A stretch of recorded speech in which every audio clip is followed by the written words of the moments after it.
Assalamualaikum warahmatullahi wabarakatuh. Alhamdulillah wassalatu wassalamu ala Rasulillah Sayyidina Muhammad bin Abdullah wa ala alihi wa sahbihi wa mawalah.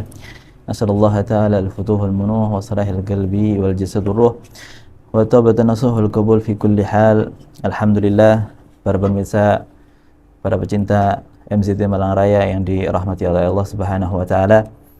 Alhamdulillah kita bisa berkumpul, bisa bermuajahah untuk meneruskan kajian ilmu usul fikhi, yang mana alhamdulillah pada pertemuan yang kemarin kita sudah membahas tentang asas dasar-dasar dari mabadi asyarah, yang sudah membahas tentang masalah thamarah, buah ketika kita ini membaca atau mempelajari dari ilmu usul fikhi.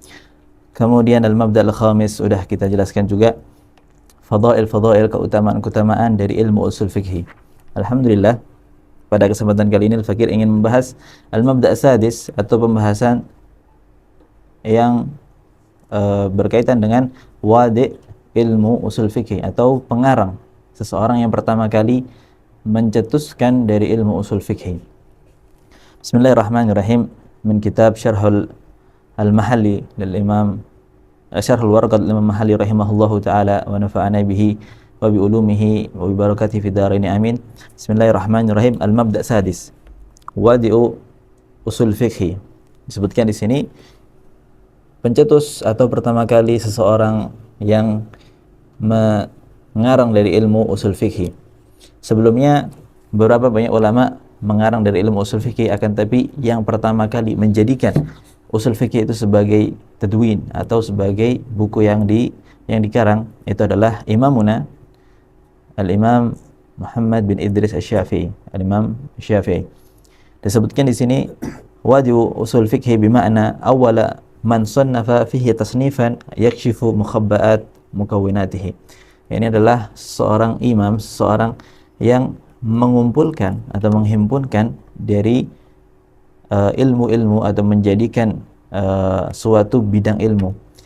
Itu adalah Imamuna Al-Imam Muhammad bin Idris Asy-Syafi'i rahimahullahu taala. Di sini dijelaskan bahwa sesungguhnya kitab Risalah, yang kita tahu bahwa pertama kali ilmu usul fikih dibuat adalah kitab Risalah. Di sini disebutkan sesungguhnya kitab Risalah itu memiliki dua revisi. Yang pertama adalah kitab Risalah yang dikarang oleh Al-Imam Syafi'i ketika beliau masih di Baghdad. Kemudian yang kedua adalah kitab Risalah yang beliau ulangi atau beliau perbaharui ketika beliau di Mesir. Disebutkan di sini al-ula wa qad sannafaha marratain, yaitu adalah dikarang dua kali. Yang pertama adalah ketika beliau ini masih di Baghdad, dan itu dikatakan di sini atas permintaan salah seorang ulama ahlul hadis, yaitu adalah Syekh Abdurrahman bin Mahdi Al-Basri, bahwa Syekh Abdurrahman ini meminta kepada Al-Imam Syafi'i mengarang atau mengirim surat kepada Imam Syafi'i untuk apa? Untuk mengarang suatu kitab, suatu karangan, yang mana karangan tersebut bisa menjadi pedoman seseorang memahami kaidah-kaidah Al-Quran, kaidah-kaidah Al-Hadis. Sebutkan di sini bahwa suatu kitab yang mana menjelaskan tentang ma'ani-ma'ani Al-Quran dan mengumpulkan akhbar-akhbar, ya, atau hadis-hadis mana aja yang bisa diterima dan hadis-hadis apa yang tidak bisa diterima, dan membahas tentang hujjah, ya, hujjatul ijma', ya, membahas tentang kias dari dasaran-dasaran hukum, ya. Jadi pertama kali beliau ini, ya, Imam Syafi'i itu atas permintaan dari ulama atau Syekh Abdurrahman Mahdi Al-Basri, yang mana beliau ini dikatakan sezaman, ya, kita yang sezaman dengan Al-Imam Syafi'i. Beliau lahir pada tahun 135 Hijriah dan wafat pada tahun 198 Hijriah, ya. Sedangkan Imam Syafi'i wafat pada tahun 204 Hijriah. Jadi ketika Al-Imam Abdurrahman bin Mahdi Al-Basri itu mengirimkan surat kepada Imam Syafi'i, sedangkan Imam Syafi'i masih dalam keadaan atau masih muda, ya. Dikatakan di sini, ya, yang dikarang atau yang disebutkan oleh murid beliau, ya, murid beliau Abu Thur Ibrahim bin Khalid mengatakan bahwa sesungguhnya Syekh Abdurrahman bin Mahdi ini mengarang atau mengirimkan surat kepada Imam Syafi'i an yadha'a lahu kitaban fihi ma'anil Qur'an, ya, suatu kitab yang menjelaskan tentang makna-makna Al-Qur'an, wa yajma'u qabul al-akhbar, ya, wa hujjat al-ijma' wa bayan an-nasikh wal mansukh min al-Qur'an wa sunnah, ya kan, untuk menjelaskan tentang masalah apa-apa ayat-ayat yang dinasikh, apa-apa ayat yang dimansukh, ya. Jadi ada ayat yang menasikh dari ayat yang dimansukhkan. Jadi ingin menjadikan suatu kaidah yang mana kaidah tersebut bisa menjadi pedoman bagi tulabul ilm. Fawadha'a lahu kitab risalah, ya. Maka beliau menulis kitab risalah, ya.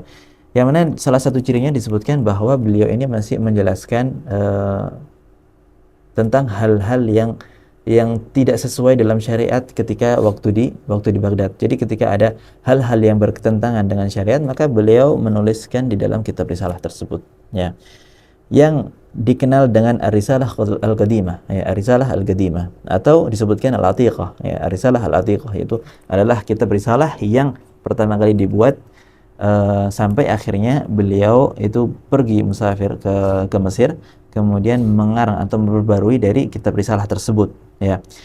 Disebutkan di sini sannafaha lamma intaqala min Misr, ya, lamma intaqala ila Mesir. Wa yaqul Imam Ahmad thumma inna Syafi'i rahimahullahu taala hina kharaja ila Misr wa sannafa al-kitab al-Misriyah a'ada tasnifa kitab ar-risalah, yaitu mengulangi penulisan atau gaya dari penulisan kitab risalah. Wa fi kulli wahidin minhuma min bayani usul fiqhi ma la yastaghni anhu ahlul ilmi, ya.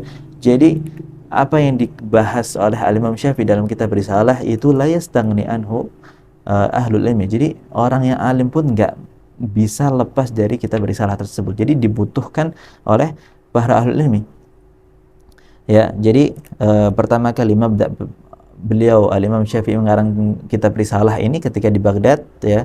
Kemudian ketika datang atau pergi hijrah ke Mesir, maka beliau memperbarui dari kitab risalah tersebut. Wa yaqulu tilmidu Syafi'i wa khadimuhu Ar-Rabi' bin Sulaiman Al-Muradi qara'tu kitab risalah al-Misriyah ala Syafi'i nayifan wa 30 marrah. Disebutkan dari murid beliau yang dinamakan Ar-Rabi' bin Sulaiman Al-Muradi menjelaskan bahwa sesungguhnya aku ini membaca, ya, kitab risalah al-Misriyah, yaitu adalah risalah yang beliau tajdid di Mesir, sampai nayifan adalah suatu bilangan antara 3 sampai 10, jadi kita katakan 30 lebih gitu, 30 kali lebih membaca kepada Imam Syafi'i. Fama min marratin illa kana yusahhihuhu, yani tidaklah al-faqih, beliau itu belajar kepada Imam Syafi'i kecuali beliau itu selalu membenarkan. Kalau misalnya ada yang salah, dibenarkan, ada yang salah dibenarkan, ya. Thumma qala Syafi'i fi akhirih, sampai akhirnya itu, ya, sampai 33 ayat, 33 lebih, ya, dipelajari kemudian ditashihkan sampai akhirnya beliau Imam Syafi'i mengatakan aballahu ayyakuna kitabun sahihun ghaira kitabati, ya. Sesungguhnya Allah Subhanahu wa taala itu enggan untuk menjadikan ada suatu kitab yang selalu benar kecuali hanya Al-Qur'an Karim, ya. Jadi beliau menunjukkan bahwa seberapapun beliau itu berusaha untuk menjelaskan atau membenarkan, mesti di situ itu ada salahnya. Kenapa? Beliau menjelaskan bahwa sesungguhnya Allah Subhanahu wa taala ingin menjelaskan bahwa kitab yang paling benar yang enggak pernah ada salahnya adalah Al-Qur'anul Karim, ya.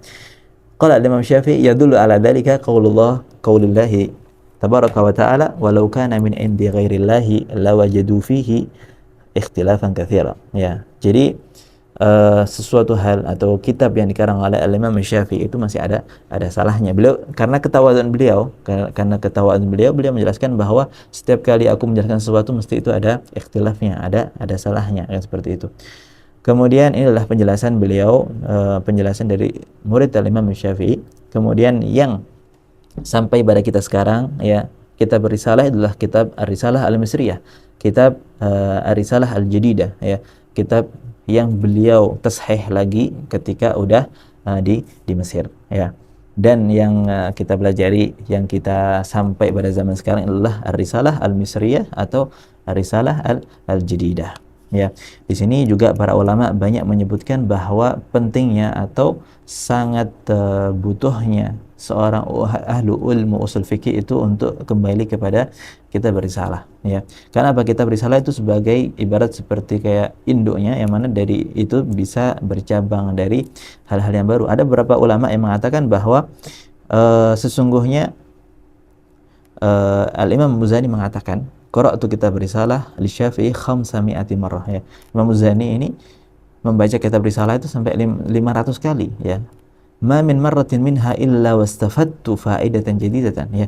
Dan tidaklah aku belajar setiap kali membaca satu kali itu kecuali aku menemukan suatu faedah yang baru, ya. Lam astafidha fil ukhra, dan yang mana aku enggak mendapatkan faedah tersebut di hal yang lain. Jadi di sini ingin menjelaskan bahwa betapa Al-Imam Syafi'i itu mengarang suatu kitab risalah yang sangat dibutuhkan oleh setiap ahlul ilmi, ya, oleh ulama-ulama usul, ya, yang dijadikan risalah adalah suatu rujukan bagi ulama-ulama al-usul, ya.